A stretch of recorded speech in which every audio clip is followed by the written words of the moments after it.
अस्सलाम वालेकुम my YouTube family. कैसे हो आप सब? रब के फजलो करम से आप सब भी ठीक होंगे, मैं भी ठीक हूँ। तो जी आज मैं अपने व्लॉग का आगाज़ करती हूँ एक नई रेसिपी के साथ, जिसमें मैं आज बना रही हूँ करी पकोड़ा। तो मेरी रेसिपी पसंद आ रही है आप सबको? ठीक, तो मेरे चैनल को आप सब सब्सक्राइब भी कीजिएगा, लाइक कीजिएगा और शेयर भी कीजिएगा। तो रेसिपी के स्टार्ट में आप देख रहे हैं कि जैसे मैं लहसुन अदरक को पीस रही हूँ। तो चलते हैं अब अपनी रेसिपी की तरफ। तो जी मैं यहाँ पर अपनी फैमिली मेम्बर के हिसाब से यहाँ पर 1 पाव दही में मैं 4 चम्मच यहाँ पर बेसन के शामिल करूँगी। भर के चम्मच में बेसन के शामिल कर रही हूँ। और जो बनाना चाहते हैं 1 किलो दही में, तो वो 1 किलो दही के हिसाब से 1 पाव बेसन शामिल कर सकते हैं दही में। तो जी सबसे पहले मैंने बेसन को शामिल करके दही में यहाँ पर रिक्स के साथ बीटर के साथ मैंने उससे अच्छे तरीके से बीट किया है। आप देख रहे हैं बीट किया है। साथ में मैं यहाँ पर इसके साथ शामिल करूँगी 1 बड़ा कप पानी का शामिल करके इसको इतने अच्छे तरीके से आपने बीट करना है कि इसमें जो गिल्टियाँ होती हैं वो ना बने। तो यहाँ पर 1 कप, ये देखें 1 कप मैंने यहाँ पर पानी शामिल किया है। पूरा 1 कप पानी शामिल करके मैंने इसे अच्छी तरह बीट करूँगी, मिक्सिंग करूँगी, इसके अच्छे तरीके से मिक्स करूँगी कि ताकि इसमें वो जो गिल्टियाँ बन जाती वो ना रहे बाकी। ये देख लें।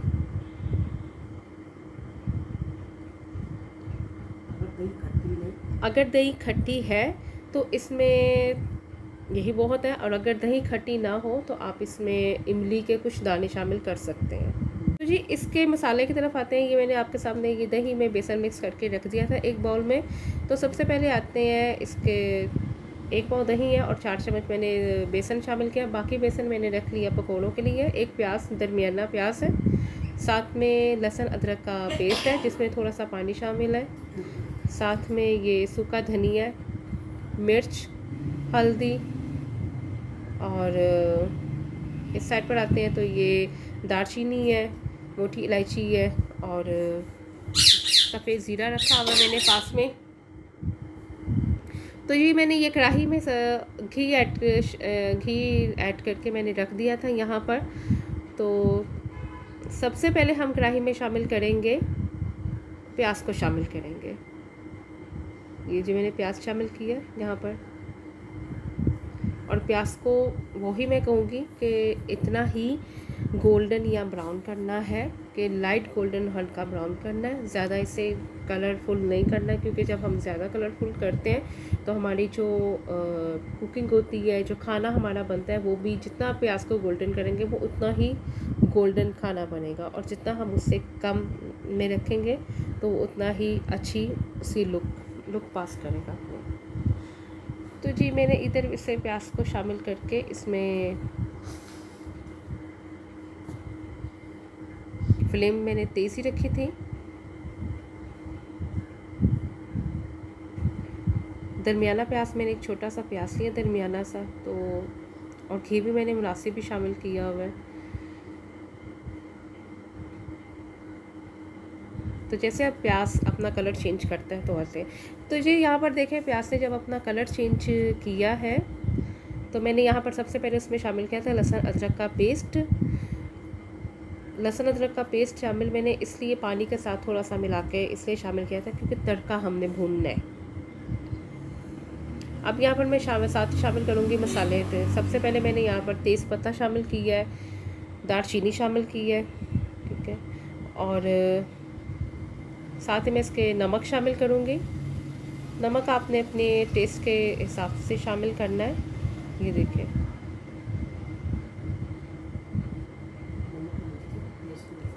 टेस्ट के हिसाब से शामिल कीजिएगा नमक को। मिर्च और हल्दी की क्वांटिटी जैसे मैं आपको हर वीडियो, ये नमक मैंने शामिल किया है। नमक शामिल करने के बाद मैं इसमें शामिल करूँगी लाल मिर्च।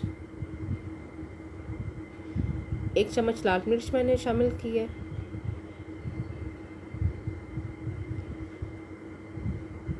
और साथ ही इसमें शामिल मैं करूँगी हल्दी।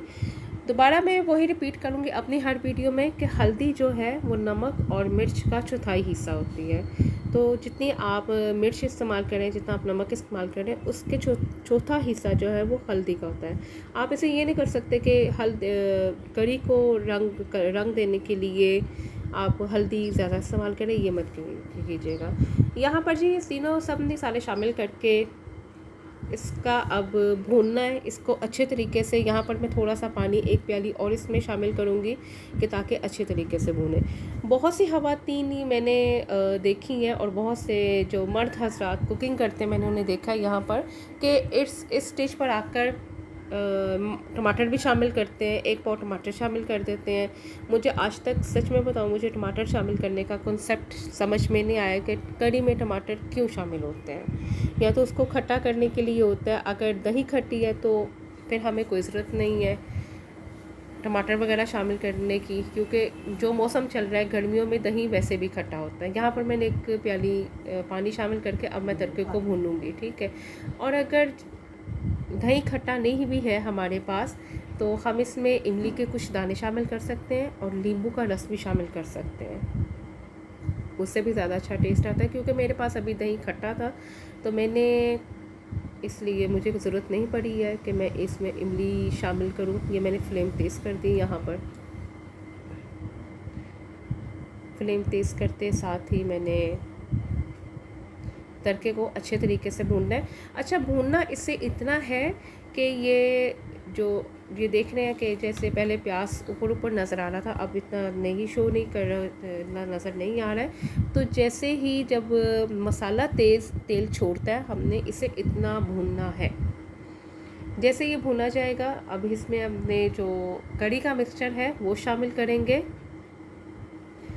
कड़ी का में जो मिक्सचर है वो इसमें शामिल करने का स्टेप जैसे ही आता है मैं आपको बताती हूँ। यहाँ पर भुना जा रहा है फ़िलहाल, तो साथ ही अभी इसमें ये देखें ये इसने तेल छोड़ दिया ऊपर। मसाला भी मुनासिब है, कोई इसमें मैंने टमाटर या कोई असाफ़ी मसाला नहीं शामिल किया। आप मेरी हर कुकिंग में देख रहे हैं मैं सिंपल मसाले के साथ ही कुकिंग कर रही हूँ, जो कि बहुत अच्छी और बहुत ज़्यादा टेस्टफुल होती है। यहाँ पर जी ये मैं जो मिक्सचर बना के रखा था दही और बेसन का वो भी इसमें शामिल करूँगी मैं, क्योंकि मसाला भुना गया अच्छी तरीके से बीट करके दोबारा से, ताकि इसमें कोई गिल्टी वगैरह ना मत रहे। तो मैं इससे अब कड़ी में दोबारा मसाले में शामिल करूँगी। मसाला यहाँ पर तैयार हो चुका है, जितनी मुझे ज़रूरत थी कि मसाला इतना भुना होना चाहिए वो भुना जा चुका है। तो इसमें यहाँ पर इस जगह पर मैं आकर अब इसमें कड़ी मिक्सचर शामिल करूँगी।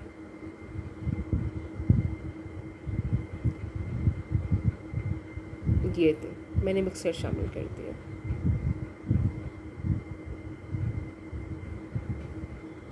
अच्छा, इस स्टेप पर जब मैं मिक्सचर शामिल करूँगी इससे मसाले के साथ मिक्स करके यहाँ पर आंच मैंने तेज़ रखनी है। यहाँ पर आंच तेज़ रखने की वजह यही है कि जैसे ही इसमें बबल्स बनना शुरू होंगे तो हम इसमें क्योंकि मेरे पास 1 पाव दही और 4 चम्मच बेसन के थे, तो मैं अपने हिसाब से यहाँ पर 2 बाउल वही जो दरमियाने बाउल है जिसमें मैंने मिक्सचर किया है, तो वो 2 बाउल में पानी के इसमें शामिल करूँगी। आप जब इसमें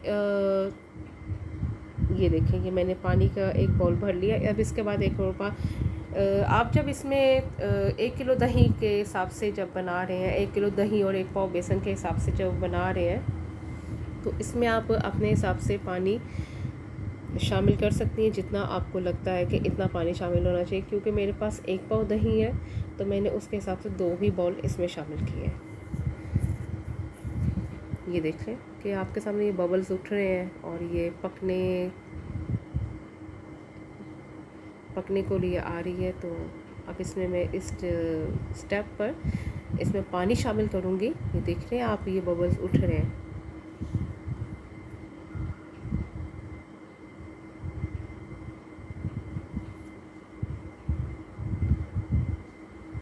जैसे ही बबल्स उठना शुरू होंगे साथ ही मैं इसमें ये पानी शामिल कर दिया है।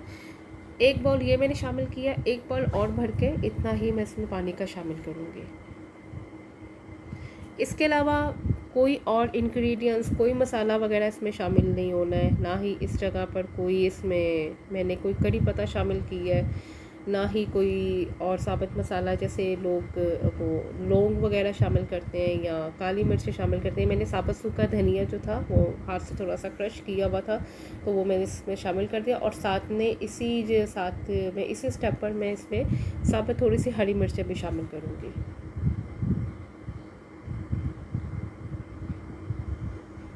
यहाँ पर मैं नमक टेस्ट करने लगी हूँ।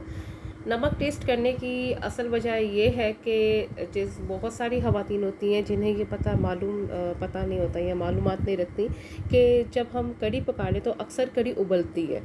तो उसकी उबलने की वजह दो ही रीज़न हो सकती हैं कि या तो कढ़ी में हल्दी कम हो, ठीक है, या तो फिर नमक कम हो। क्योंकि हल्दी की मिक़दार सही थी, जितनी मैंने हल्दी शामिल की है उसके हिसाब से उसकी मिक़दार ठीक है। यहाँ पर मुझे नमक कम लगा था तो मैंने आपके सामने इसमें नमक शामिल किया है। तो अब मैं इसे फुल तेज़ आंच पर पकने के लिए रख दूँगी, क्योंकि अब मुझे इस पर निगरानी करने की कोई ज़रूरत नहीं है। तो यहाँ पर जी आ जाते हैं हम अपने पकौड़ों के बेसन की तरफ, जो कि बेसन मैंने थोड़ा सा प्याली में रखा हुआ था और अब थोड़ा सा ये मुझे कम लग रहा था, तो मैं इसमें मज़ीद थोड़ा और बेसन शामिल करूँगी इसके साथ, क्योंकि पकोड़े आपको पता है थोड़े से एक्स्ट्रा ही खाए जाते हैं। तो यहाँ पर ये जो हरी मिर्चें थी, ये मैंने आपसे पहले भी कहा था, थोड़ी सी हरी मिर्चें जो बच गई थी ये मैं कढ़ी में शामिल करूँगी। ये कढ़ी आपके सामने बन रही है, ना ही बॉयल हुई है, ना ही इसमें कोई बाहर आके हुआ है छींट वगैरह। यहाँ पर एक प्याज था बेसन के हिसाब से, तो मैंने एक प्याज को यहाँ पर काट के शामिल किया और यहाँ पर थोड़ा सा सूखा धनिया मैंने शामिल किया है। साथ में इसमें इसी स्टेप पर नमक, मिर्च, लाल मिर्चें शामिल करूँगी। ये देख सकते हैं लाल मिर्चें मैंने शामिल किए हैं और साथ ही मैं नमक शामिल करूँगी। अच्छा, एक ज़रूरी बात है कि पकोड़ों में कभी भी हल्दी नहीं शामिल करते, ना ही मैंने आज तक कभी पकोड़ों में लहसुन अदरक का पेस्ट शामिल किया है, ना ही मैंने कभी सोडा शामिल किया है और ना ही कभी अंडा शामिल किया है। कि रीज़न ये वजह है कि मैं पकोड़ों में जब भी मैं पकोड़े बनाऊँ, यहाँ पर मैंने जब भी मैं पकोड़े बनाऊँ तो उसमें सिर्फ मैं एक ही इंग्रेडिएंट शामिल करती हूँ और वो है ऑयल। ये आपके सामने ये ऑयल शामिल कर रही हूँ मैं, ये अभी होता है ऑयल। बेसन के हिसाब से मैंने 1 चम्मच यहाँ पर ऑयल शामिल किया था। ऑयल शामिल करने से आपको ना तो ज़रूरत पड़ेगी सोडे की ज़रूरत पड़ेगी। ये देख लें मैंने ऑयल शामिल किया, ये जी 1 चम्मच ऑयल मैंने शामिल किया है। ऑयल शामिल करने का ये फ़ायदा होता है कि ना तो आपको इसमें कोई मीठे सोडे की ज़रूरत पड़ेगी, ना ही आपको अंडे की ज़रूरत पड़ेगी और ना ही कुछ जो ख़वातीन हैं या कुछ हज़रात जो है इसमें बेसन के साथ में मैदा भी शामिल करते हैं कि ताकि पकोड़े नरम बने। नहीं, मैंने कभी आज तक शामिल नहीं किया। आपके सामने पानी शामिल किया था, उसके ऊपर पानी शामिल करने के बाद उससे बेसन को मिक्स करने के बाद मैंने थोड़ा सा साबुत ज़ीरा ऊपर स्प्रिंकल कर दिया और बेसन को मिक्स करके मैंने रख दिया। बेसन की मिक्सिंग इतनी होनी चाहिए कि ना ही ज़्यादा पतला हो ना ही ज़्यादा सख्त हो। तो जी यहाँ पर आप कढ़ी देख रहे हैं जो कि बहुत ही एक अच्छे तरीके से पक रही है। आप देख रहे हैं कोई कढ़ी को पकने के साथ साथ उबाल ऐसा वाला वो उबाल नहीं आया कि जिससे कढ़ी कढ़ाई में से बाहर जाके गिरती, ऐसा कुछ भी नहीं है स्टेप। क्योंकि मैंने आपको पहले बोला था, पहले भी बताया है कि 2 ही चीज़ों की कमी की वजह से कढ़ी जब उबलती है कढ़ाई या देगची में से बाहर आके गिरती है। वो एक तो रीज़न होता है हल्दी कम हो या एक रीज़न होता है नमक कम हो। ये दोनों चीज़ें, नमक कम था तो मैंने नमक आपके सामने इसमें बराबर किया है। तो अब आप देख सकते हैं कढ़ी अपने पक रही है इसी से।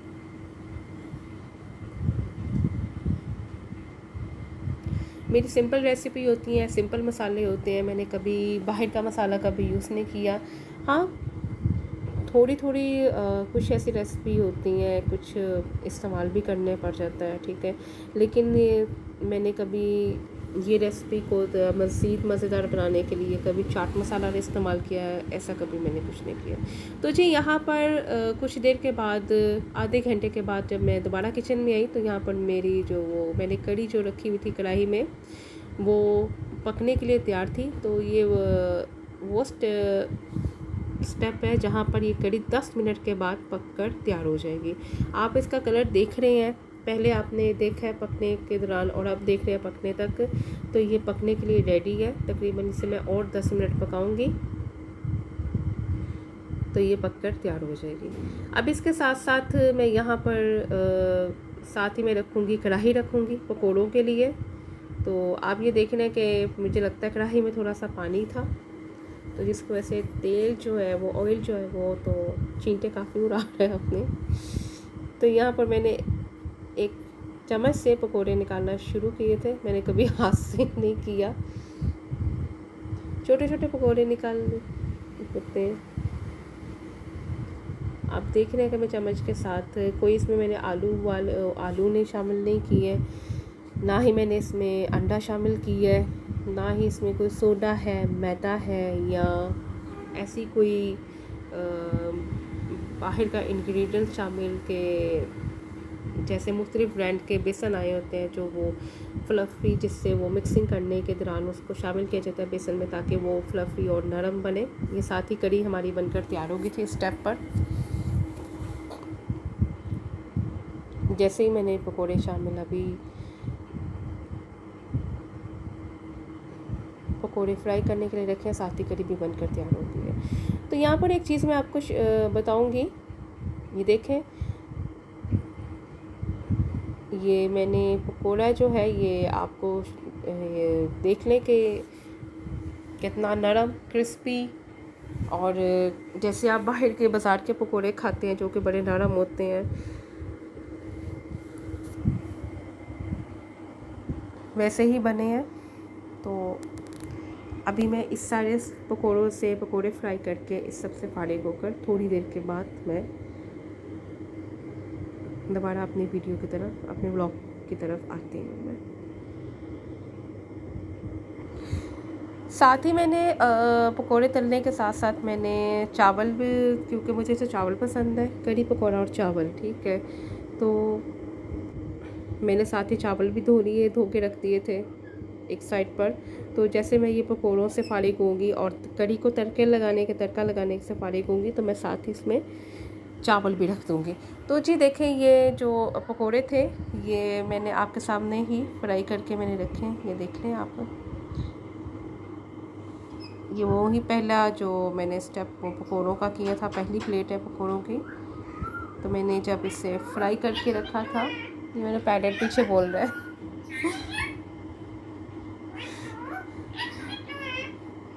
कढ़ी भी थोड़ी थोड़ी साथ में मैंने हल्की आंच पे रखी हुई है ताकि गर्म रहे, क्योंकि इसे अभी से तड़का लगना है, इसमें पकोड़े शामिल होने हैं। तो ये चीज़, सब पकोड़े यहाँ पर फ्राई होकर तैयार हो गए थे। तो जो पकोड़ों के बाद ऑयल काफ़ी बच गया था बीच में, तो उसमें से जो एक्सेस ऑयल था वो मैंने करके बाहर दूसरी प्याली में निकाल कर, जितना मुझे तड़के के लिए ऑयल चाहिए था वो मैंने कढ़ाई में रख दिया है। तो तड़के की तरफ आते हैं। तो सबसे पहले मैं पकोड़े ये तड़के की तरफ आते हैं, तो जिसमें मैंने तड़का लगाऊंगी से ज़ीरे का। तो यहाँ पर मैंने पकोड़े निकाले थे प्लेट में, वो मैं पकोड़े इस कढ़ी में शामिल कर दूँगी। और दूसरी तरफ इसका तड़का भी तैयार हो रहा है, ये देख लें, इसका तड़का तैयार हो रहा है जिसमें थोड़ा सा ऑयल है और साथ में ज़ीरा मैंने शामिल किया है। तड़के का ये मकसद होता है कि जो कढ़ी का जो टेस्ट है वो दुगना हो जाता है और इसके से काफ़ी अच्छा, उससे इसकी जो फेस है वो लुक काफ़ी अच्छी आती है। ये देखिए जी, यहाँ पर मैंने तड़का लगाया है, आप देख सकते हैं पहले इसकी लुक में, पकने की लुक में और अब के में कितना फ़र्क इसने की है।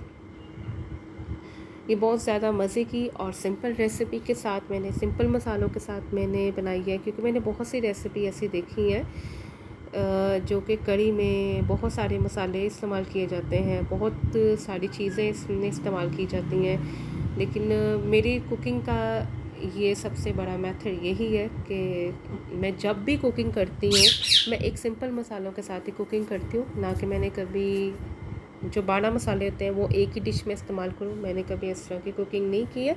तो जी फाइनल लुक जो कड़ी की है वो ये है। तो ये साथ में केचप इसलिए रखी हुई है पकौड़ों के साथ खाने के लिए। तो जी फाइनल लुक कड़ी की। आई होप कि आपको मुझे पूरी उम्मीद है कि आपको मेरी कड़ी बनाने की जो रेसिपी है वो बहुत ज़्यादा पसंद आई होगी। तो प्लीज़ मेरे चैनल को सब्सक्राइब लाजमी करें, ठीक है, और वीडियो ब्लॉग को शेयर और लाइक लाजमी करें और कमेंट्स भी पास करें। और आप मुझे डीएम भी कर सकते हैं। मेरा इंस्टा का एड्रेस भी है। तो कल मिलते हैं नए ब्लॉग।